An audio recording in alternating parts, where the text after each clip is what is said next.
A very good morning to our viewers. I'm Smriti Rastogi with Breakfast News. Let's get started with the top headlines.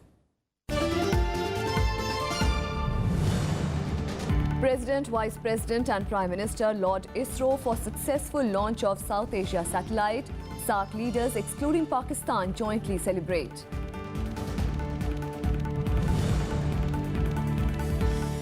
Centre declares entire Assam as disturbed area under AFSPA for 3 months. Move after violent activities by insurgent groups.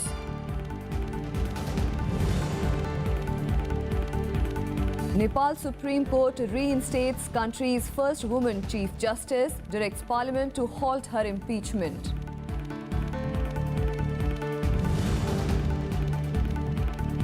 Big gains for Britain's Conservative Party in local elections, shot in the arm for May ahead of next month's parliamentary polls.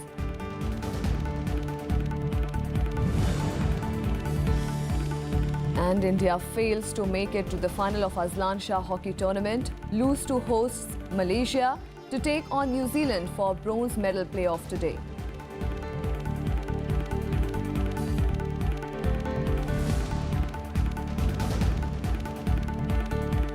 The GSAT-9 was launched successfully from Sriharikota on Friday. The satellite will be networked with all SAARC countries except Pakistan, who did not come on board, citing its own space program.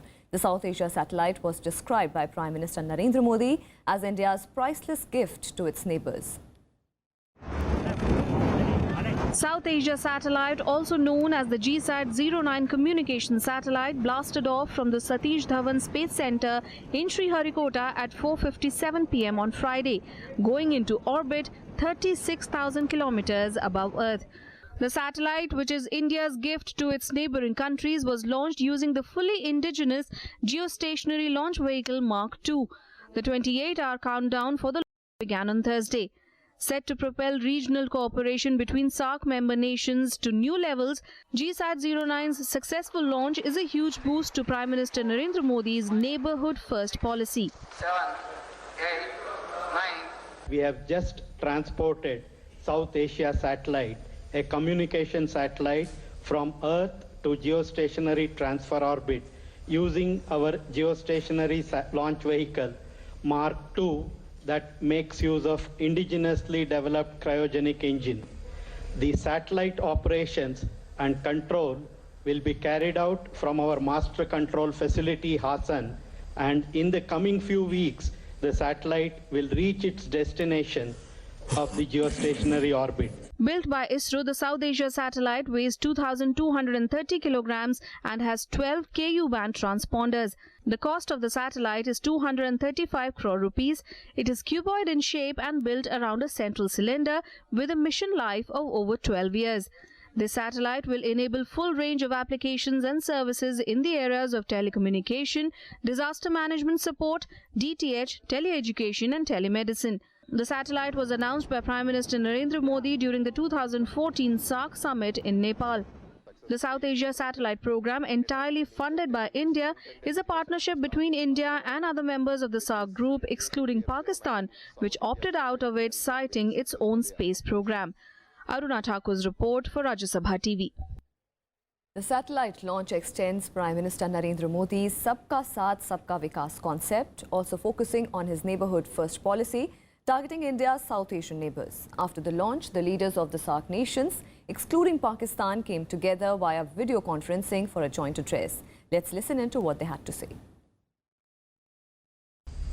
Today is a historic day for South Asia, a day without precedents.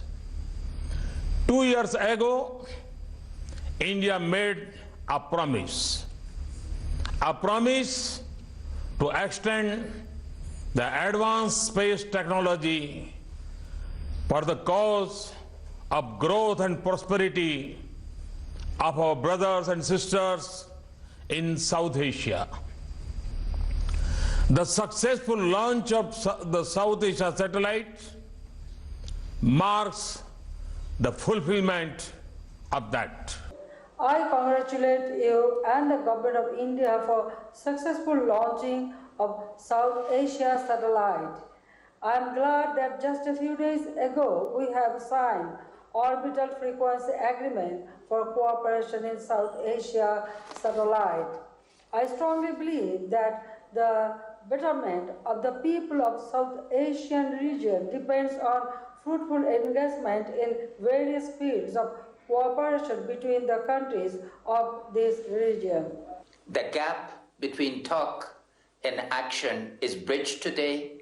The imperative of regional cooperation is changed to the reality.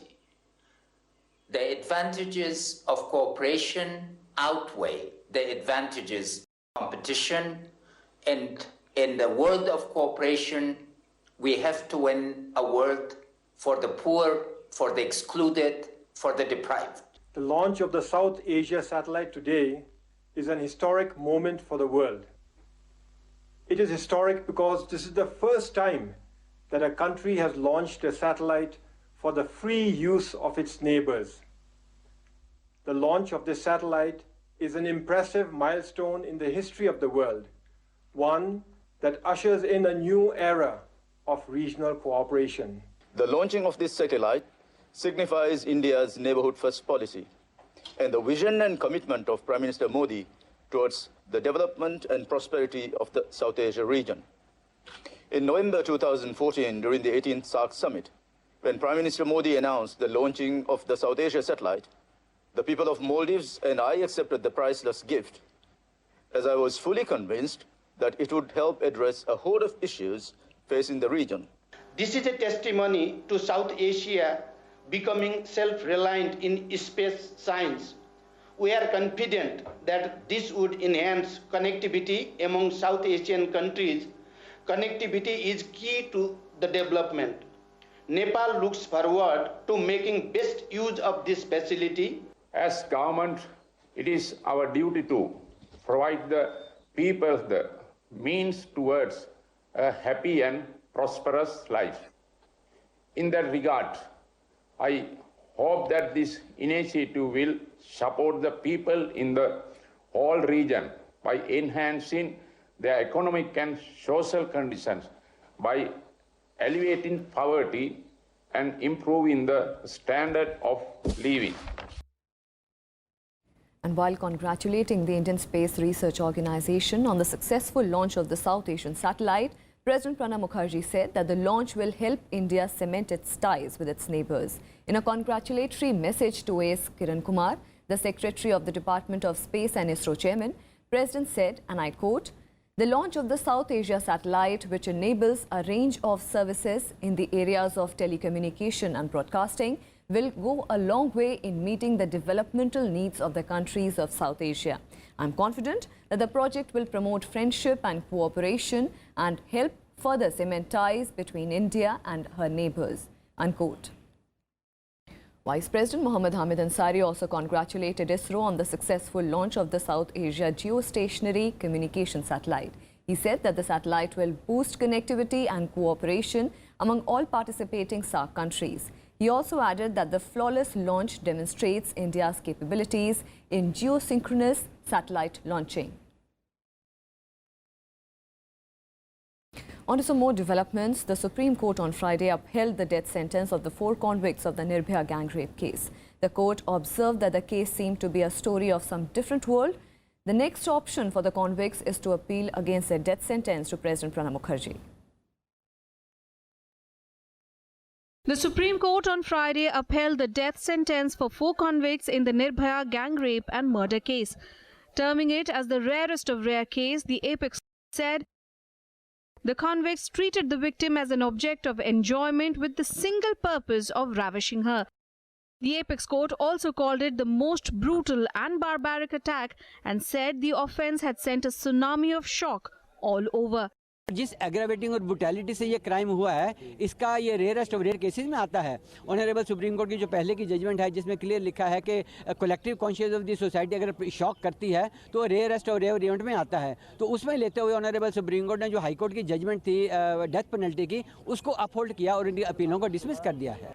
The 3-judge bench headed by Justice Deepak Mishra also commended the work of the Delhi police for bringing the criminals to book. The top court said scientific evidence had established the criminal conspiracy against the accused, while also stating that the convicts tried to destroy evidence by trying to run over the victim and her friend. Delhi police का जो professional investigation है that stands vindicated और जो Nirbhaya case जो शायद one of the most gruesome in the human history और Delhi police ने इसे बिट बाय बिट प्रोफेशनल तरीके से इसको इन्वेस्टिगेट किया और आज इस मुकाम पे पहुंचा है. Nirbhaya's parents welcomed the verdict, stating that justice may have been delayed but not denied. ये बहुत बड़ा फैसला था. यहाँ पे एक भगवान के बाद यही स्थान होता है, तो मुझे उम्मीद थी कि डर तो था, लेकिन डर से ज़्यादा हमें विश्वास था कि जिस तरह से क्राइम हुआ है वो उनको सज़ा ज़रूर मिलेगी. हम उम्मीद करते हैं कि इस फैसले से, जैसे कहते थे लोग कि मैं निर्भया की तरह तुम्हें कर दूंगा, निर्भया की तरह मार दूंगा, तो आज उनको भी जवाब मिला कि मैं निर्भया की तरह अगर किसी के साथ करूंगा तो निर्भया की तरह हमें फांसी की सजा भी मिलेगी. The defense lawyer, however, said the convicts should be given another chance and that they will now proceed with a review petition. समाज में मैसेज के लिए किसी को फांसी नहीं दे सकते. पनिशमेंट का अर्थ है, पनिशमेंट का मतलब है सुधार, उसे सुधारा जाए. महात्मा गांधी के सिद्धांत की तो धज्जियां उड़ गई. महात्मा गांधी जी ने कहा था नॉन वायलेंस, अहिंसा होनी चाहिए, अहिंसा है. ह्यूमन राइट्स की तो धज्जियां उड़ गई. जीने का अधिकार है, जो जीवन देता है वही जीवन ले सकता है. The apex court's decision was also welcomed by women activists and political parties. The Supreme Court today, by giving death sentence to all the rapists of Nirbhaya, they have in a way emboldened all the Nirbhayas in this country and given a very tight slap to all the rapists. Bharat के कानून में जो rarest of the rare case में फांसी की सजा का प्रावधान है, तो आज कोर्ट ने निर्णय किया है. मैं इससे खुद बहुत ही सुकून महसूस करता हूं और आज के दिन निर्भया की आत्मा को अपनी ओर से विनम्र संवेदना. Judgment will create the fear of law in the mind of people who think they can get away with anything. They will realize that the arm of law is very long and it is not possible always to get away. On the night of December 16, 2012, Nirbhaya, a 23-year-old paramedic, was brutally assaulted and raped by 6 persons in a moving bus. A fast-track sentenced 4 convicts to death that was upheld by the Delhi High Court. One of the accused, Ram Singh, allegedly committed suicide in the Tihar jail, while a convicted juvenile was sentenced to 3 years of punishment in a reform home. Bureau Report, Rajya Sabha TV. And moving on to some more developments, in a move to clamp down on the broadcast of the anti-India propaganda in the Kashmir Valley, INV Minister Venkaiah Naidu has asked the J&K government to take immediate steps to stop unauthorized airing of Pakistani and Saudi Arabian channels in the state. The centre has said that the local administration in Kashmir has the right to confiscate the equipment of the cable operators for allegedly airing the channels and take action against them. Stating that the government has sent an advisory, Union Minister Rajyavardhan Rathore underlined that such advisories are regularly sent by the centre on unauthorized channels. There are reports that over 50 Saudi and Pakistani channels besides Zakir Naik's banned Peace TV are allegedly running without necessary clearances via private channels in Kashmir. The initiative is taken in the backdrop of the Friday's incident when militants attacked an army patrol, leaving a civilian dead and 3 personnel injured. Door-to-door search of houses, which was stopped in the late 1990s, was reintroduced yesterday in more than a dozen villages in Shopian district. Advisory हम भेज चुके हैं. अगर कश्मीर में इस तरह की कोई रिपोर्ट है तो वहाँ के जो डिस्ट्रिक्ट कलेक्टर हैं, वहाँ पे जो ऑथराइज्ड जो गवर्नमेंट ऑफिशियल्स हैं, वो पूरा का पूरा उनका इक्विपमेंट कन्फिस्केट कर सकते हैं और उसके ऊपर एक्शन ले सकते हैं. Meanwhile, the centre has declared entire Assam as a disturbed area under the Armed Forces Special Powers Act or AFSPA. This will continue for 3 months and has been done citing various violent activities by insurgent groups, ULFA, NDFB and others. In a Gazette notification, the Home Ministry said that the entire Assam, besides bordering areas of Meghalaya, have been declared disturbed under the AFSPA for 3 months with effect from 3rd of May. The ministry said there are 75 incidents of violence in Assam in 2016, in which 33 people, including 4 security personnel, were killed and 14 others were abducted. Besides, there were 9 violent incidents in the state in which 4 people, including 2 security personnel, were killed in 2017. AFSPA has been continuing in Assam since November 1990. In another notification, the ministry declared 3 districts of Arunachal Pradesh, Tirap, Changlang and Longding, besides areas falling under 16 police stations bordering Assam as disturbed area under the AFSPA for 3 more months. AFSPA has been under force in the 3 Arunachal Pradesh districts since January 2016. And a look at what else is making news across the nation and nationwide. Ahead of the reshuffle in the Council of Ministers, Odisha Assembly Speaker Niranjan Pujari resigned from his position on Friday. He cited his interest to spend more time with the people of his constituency. Sources said that various other ministers are likely to resign.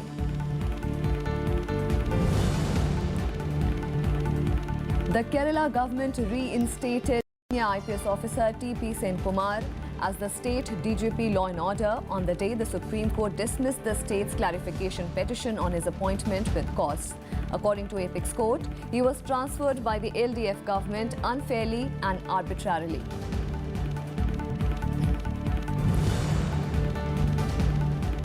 Tamil Nadu Chief Minister E. Palanisamy has announced that all sand quarries in the state would be closed down in 3 years and the government would undertake mining, storing and selling of sand at cheaper rates. Palanisamy said that the government would urge builders to use an alternative to sand. Illegal sand mining has led not only to the fall in water level in the riverbeds and basins, but also affected flow of rivers across the state. With that, we'll slip into a very short break. More news and updates on the other side. Stay with us.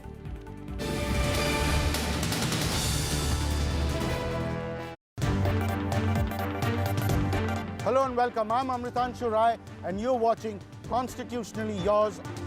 Assam has been witnessing unabated migration from Bangladesh. Only 6% of the people were identified as foreigner. I will say Section 6A is unconstitutional. Don't you think that 6A has failed the purpose for which it was enacted? I don't think that Section 6A has lost its relevance. Watch Constitutionally Yours on Rajya Sabha television.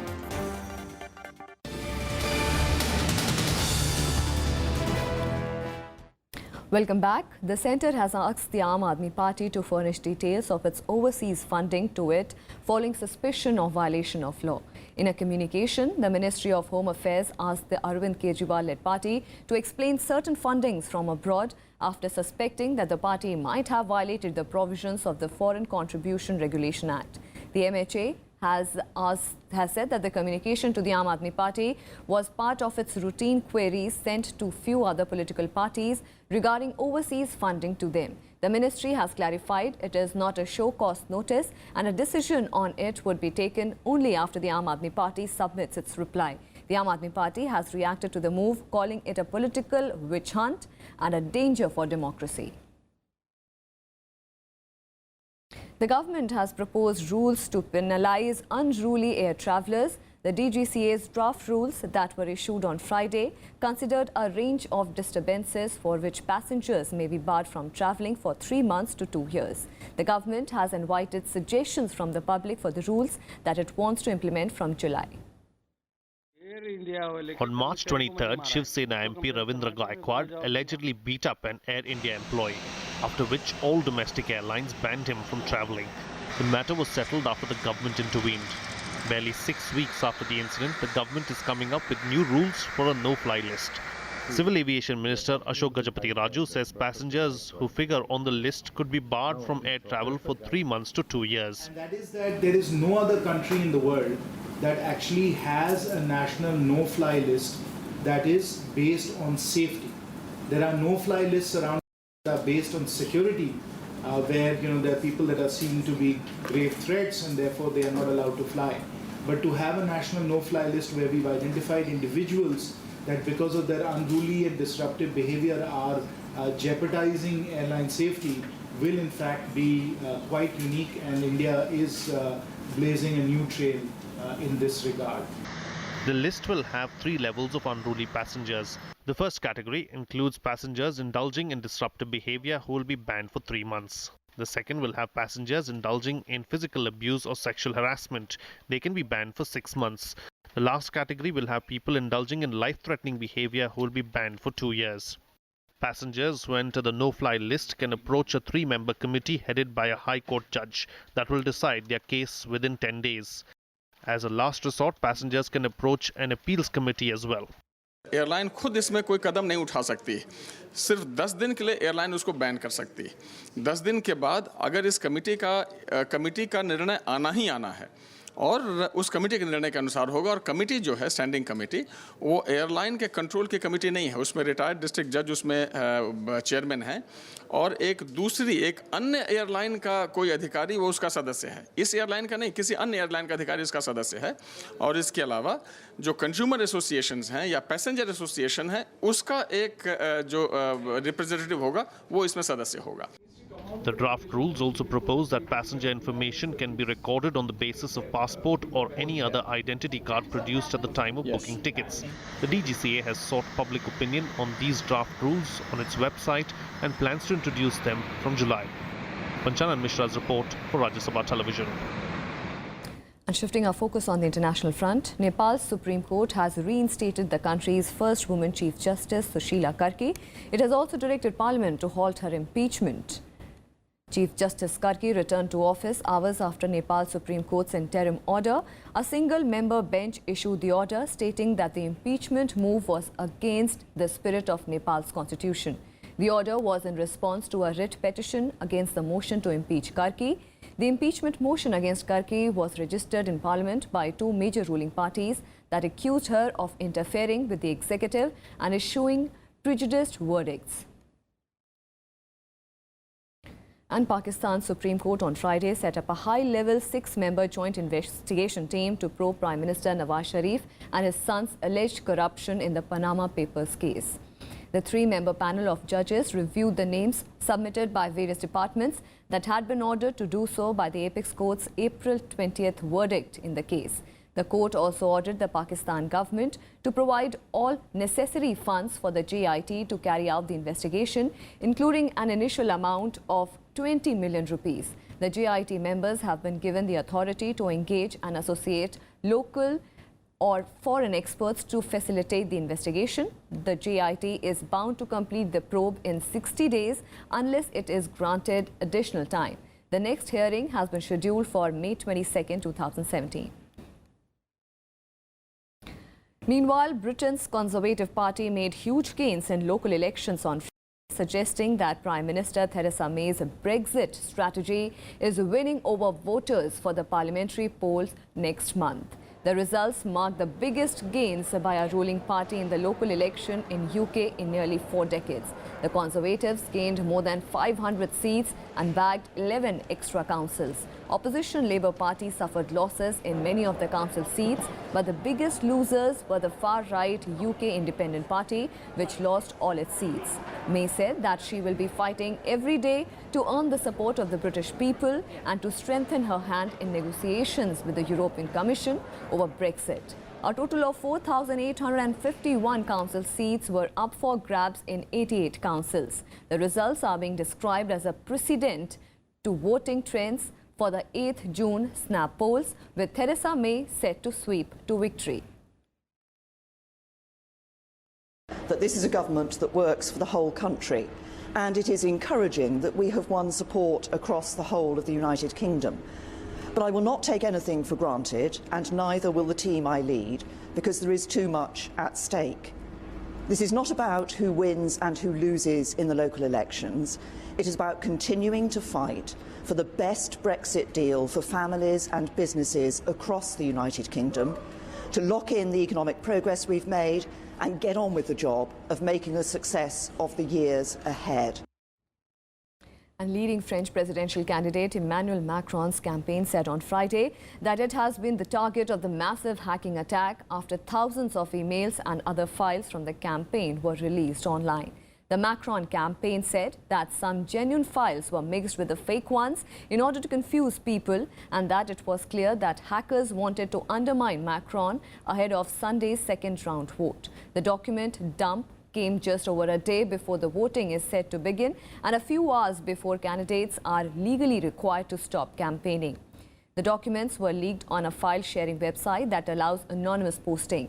It was not immediately clear that who was responsible for the posting of data or if any of it was genuine. Opinion polls show that independent centrist Macron is set to beat National Front candidate Marine Le Pen in an election billed as the most important in France in decades. A look at what else is making developments around the world in World Wrap. North Korea on Friday accused the US Central Intelligence Agency and South Korea's intelligence service of a failed plot to assassinate its leader Kim Jong-un with a biochemical bomb at a military parade in Pyongyang. The CIA and the White House declined to comment on the statement.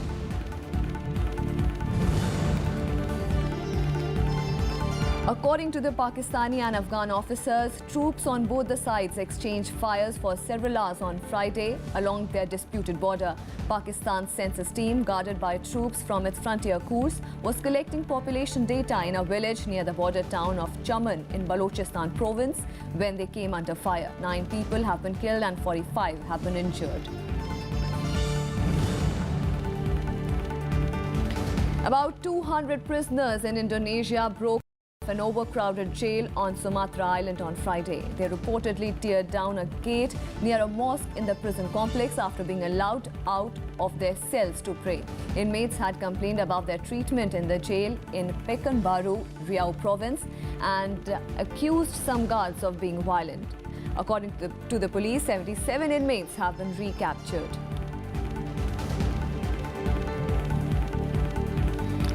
And on to sports, India lost 0-1 to Malaysia in their last Sultan Azlan Shah Cup hockey tournament league match on Friday. India failed to make an impression on the Malaysian defenders.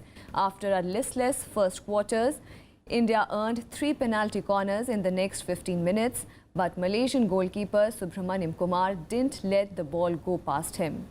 Going all out in search of goals, India made 3 forays into the rival circle in the last 4 minutes and even earned 2 penalty corners, but the Malaysians stoutly defended their citadel. Needing to win by a 2-goal margin after Great Britain beat New Zealand 3-2, India failed to produce a cohesive game and lost to the host and thereby ended their hopes of making it to the finals. With 7 points from 5 matches, India will take on New Zealand in the bronze medal playoff match today. The final will be played between defending champions Australia and Great Britain. This was India's second loss in the league stage, having lost to Australia earlier in the week. And 4th seed Shiva Thapa and unseeded Sumit Sangwan continued to pack a powerful punch at the Asian Boxing Championships, advancing to the final with contrasting victories. While Thapa stunned Olympic bronze medalist and top-seeded Mongolian opponent in a split verdict, Sangwan also stormed past the 2nd seed in the semi-finals. However, middleweight top seed Vikas Krishan settled for a bronze medal after giving a walkover in the semi-final to 4th-seeded Korean Lee Dong-hyun. The Boxing Federation of India will question Vikas Krishan on his decision to give a walkover in the Asian Championship semi-finals, the reason for which are not yet clear. Vikas, a 2-time Olympian, is among the most decorated Indian boxers. He is a 2010 Asian Games gold medalist, besides being a World Championships bronze medalist. And that's all we have for you in this edition of Breakfast News. Keep watching Rajya Sabha TV.